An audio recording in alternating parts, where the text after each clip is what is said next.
Hello guys, again it's me, Miss Tatsuki. So now guys, another tips para po sa inyo at para sa lahat ng baguhan na gustong mag-vlog. Guys, makinig kayong mabuti kasi para ito sa inyo, okay? So guys, katulad ko, ito yung ginagawa ko. Nag-upload ako kahit mga labag ni Meta kasi gusto kong mayroon akong views. Gusto kong marami akong views. Million na views, thousand na views. Gusto ko yan.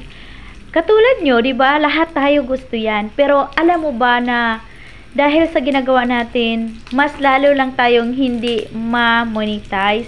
Kasi wrong yung ginagawa natin, guys. Maling-mali. So now guys, binago ko na yung sistema ko. Naglinis na ako sa mga video ko. Dinidelete ko na siya. At makikita nyo, naging okay na yung mga videos ko. Yes, ang tagal kong hinihintay kasi mali yung ginagawa ko. Tapos, I realized na baguhin ko to, susundin ko kung anong gusto ni Meta. Now, guys, naging okay na siya.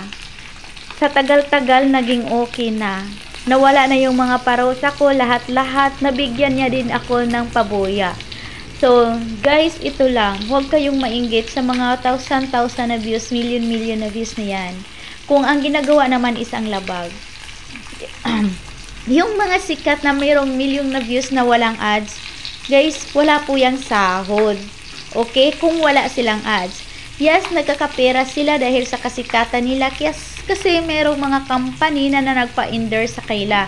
Bari direct bayad yun sa kanila. Nagpa-endorse sa kanila yung mga products, ganun. So, binabayaran sila. Pero sa ads, wala po yan.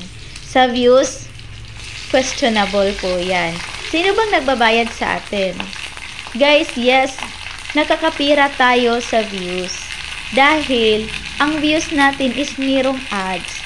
Yung nagbabayad sa atin, guys, yung mga company na, yung mga ads na lalabas sa mga video natin, sila po ang nagbabayad sa atin, guys. Yung mga advertiser, okay? Sila ang nagbabayad. Kung video mo milyong views na walang nagbabayad, wala po yan. So guys, mas mabuti pa na meron kang 100 views. Tapos, tama yung ginagawa mo. Meron kang saktong ads. Guys, meron ka pang sentimo na sahod dyan. Okay, so yan lang guys. Sana po matutunan nyo yung sinasabi ko. At sana tandaan nyo kasi para din to sa inyo. Again, it's me, Miss Tatsuki.